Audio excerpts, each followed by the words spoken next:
આ શ્યામ દામ દંડ ભેદની નીતિ અપનાવી અને જે લોકો પોતાના ફોર્મ પાછા ખેંચી લે છે બિનહરીફ ઇલેક્શન કરી દે છે તો રાજકીય પક્ષોનો મેળાવડો થઈ ગયો ને. એ જાતે જ ખસી જાય અને જાતે જ બિનહરીફ થઈ જાય. આ તો અંદરો અંદર બધા મળી જાય છે, પૈસા એકબીજાના લઈ લે છે અને પછી પોતે ફોર્મમાં બીજા પાછા ખેંચી લે એટલે ગમે તે એક મુહૂર્તિઓ ડાયરેક્ટ સીધો નેતા બની જાય. આ તો એ અંદરો અંદર ખેમ રમી લે અને આપણે 5 વર્ષ એને સહન કરવાનું. તો લોકોનો પ્રતિનિધિ ચૂંટવાનો જે અધિકાર છે એ ક્યાં ગયો ભાઈ?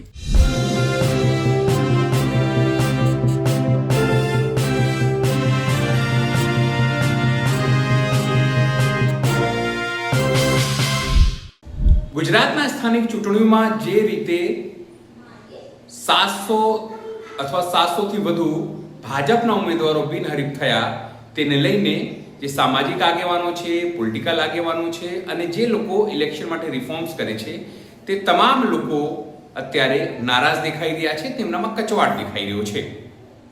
તેમનું માનવું છે કે જો પૈસાથી જ અથવા પોલીસ બલથી જ અથવા તાનાશાહીથી જ ઇલેક્શન જીતવું છે તો પછી ચૂંટણીનું નાટક શું કરવા કરવું. ઇલેક્શન કમિશન હોય કે પછી તમામ લોકો જે રીતે મૂક દર્શક બનીને જોઈ રહ્યા છે તેને માત્ર ધૃતરાષ્ટ્રની ભૂમિકા તરીકે હવે જોવામાં આવી રહી છે, આરોપ લગાવવામાં આવી રહ્યા છે. પણ ભારતીય જનતા પાર્ટીને એનાથી કોઈ ફેર પડતો નથી અને એટલે જ દિલીપ પટેલ ઉર્ફે દિનુ મામા તેઓ પણ આ મુદ્દે પોતાનો આક્રોશ વ્યક્ત કરી રહ્યા છે અને કહી રહ્યા છે કે જો પૈસાના જોરે જ આ તમામ વસ્તુ કરવાની છે તો પછી ચૂંટણીનું મતલબ શું છે, લોકોના મતોનું મતલબ શું છે? આવી સિસ્ટમમાં હવે સુધાર કરવાની જરૂર છે. નહીં તો પૈસાદાર અને જે લોકો તાનાશાહી, જે લોકો તાકાતવર હશે, જેની પાસે સત્તા હશે એ જ આવી રીતે હંમેશા ચૂંટણીઓ જીતશે અને મન ફાવે તેવી વસ્તુઓ કરશે. નમસ્કાર, હું છું ચિંતામણી પુત્રની પટેલ. સ્વાગત છે આપનું મારા કાર્યક્રમમાં. આવો સાંભળીએ દિલીપ પટેલ આ અંગે શું કહી રહ્યા છે. જય માતા મિત્રો, એક ભયંકર ખેલ રચાઈ રહ્યો છે. લોકશાહી એટલે લોકો દ્વારા ચૂંટાતા પ્રતિનિધિઓ. આ શ્યામ દામ દંડ ભેદની નીતિ અપનાવી અને જે લોકો પોતાના ફોર્મ પાછા ખેંચી લે છે બિનહરીફ ઇલેક્શન કરી દે છે તો રાજકીય પક્ષોનો મેળાવડો થઈ ગયો ને. એ જાતે જ ખસી જાય અને જાતે જ બિનહરીફ થઈ જાય. એટલે પબ્લિકનો કોઈ એમાં સહયોગ નહીં. પબ્લિકને ગમતો હોય કે ના ગમતો હોય એ પૈસા ફેરી અને બીજાનો ફોર્મ પાછા ખેંચાઈ લીધા એટલે તમારો એક મુહૂર્તિઓ નક્કી થઈ ગયો કે આજ ભાઈ તમારા ઉપર 5 વર્ષ તમને હેરાન કરવાનું છે. તો આમાં લોક ભાગીદારી ક્યાં? લોકોનો જે અધિકાર છે કે મત આપીને પોતાનો પ્રતિનિધિ ચૂંટવાનો એ પ્રક્રિયા ક્યાં ગઈ? તો આમાં પણ એક સિસ્ટમ હોવી જોઈએ કે એ પ્રતિનિધિ એકલો વધ્યો હોય તો એકલાના આમું નોટો, એના નોટો આમું જીતવું પડે. એ સિસ્ટમ કરવી પડે. આ તો અંદરો અંદર બધા મળી જાય છે, પૈસા એકબીજાના લઈ લે છે અને પછી પોતે ફોર્મમાં બીજા પાછા ખેંચી લે એટલે ગમે તે એક મુહૂર્તિઓ ડાયરેક્ટ સીધો નેતા બની જાય. તો એના માટે કંઈક જોગવાઈ હોવી જોઈએ ને કે ભાઈ હમણાં આ વ્યક્તિ અમને મંજૂર છે કે નહીં.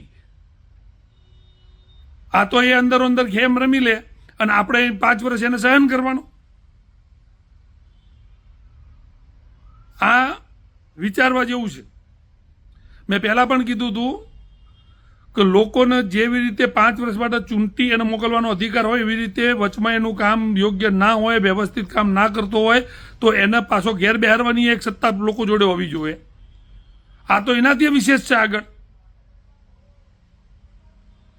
તમારા ઉપર સીધો થોપી જ દેવાનો, તમને અધિકાર જ નહીં વોટનો. અંદરો અંદર પૈસા વેરાઈ ગયા, બધા ફોર્મ પાછા ખેંચી લે, હું નેતા બની ગયો ડાયરેક્ટ. પબ્લિકને જે કરવું એ કરે. તો લોકોનો પ્રતિનિધિ ચૂંટવાનો જે અધિકાર છે એ ક્યાં ગયો ભાઈ? તો આમાં પણ સુધારો લાવો અને એને નોટો આમું જીતવાનું. કદાચ પબ્લિકને એને ના ગમતો હોય તો નોટોનો વોટ આપી નોટોના વોટ વધી જાય એના કરતાં તો એ પ્રતિનિધિ ઘેર બેસવો જોઈએ.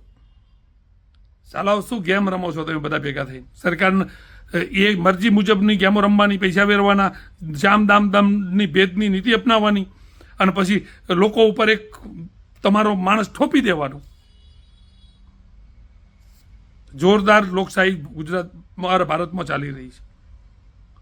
આ લોકશાહીનું ખૂન છે.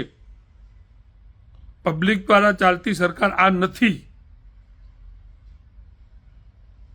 જાગો અને આના માટે વિચારી અને કંઈક ન્યાય માગો. જય માતાજી, જય ભવાની. જે રીતે ગુજરાતમાં તમામ વસ્તુ થઈ, વિડીયો સામે આવ્યા, લોકોનું સ્પષ્ટપણે માનવું છે કે આ ખોટું થઈ રહ્યું છે. જો હિટલરશાહી જે તાકતવર લોકો હશે આવી રીતે હંમેશા ચૂંટણી જીતશે, પોલીસનો ઉપયોગ કરીને, સત્તાનો ઉપયોગ કરીને. તેને લઈને આપ શું વિચારો છો? જરૂરથી અમારા કોમેન્ટ બોક્સમાં કોમેન્ટ કરજો. એ સિવાય અમારી યુટ્યુબ ચેનલને લાઈક કરો, સબસ્ક્રાઇબ કરો, બેલ આઇકન દબાવો. સાથે અમારી વેબસાઇટ છે www.gujaratplus.in. ત્યાં પણ જઈને તમે વધુ અપડેટ થઈ શકો છો. અત્યારે માટે બસ આટલું જ. નમસ્કાર.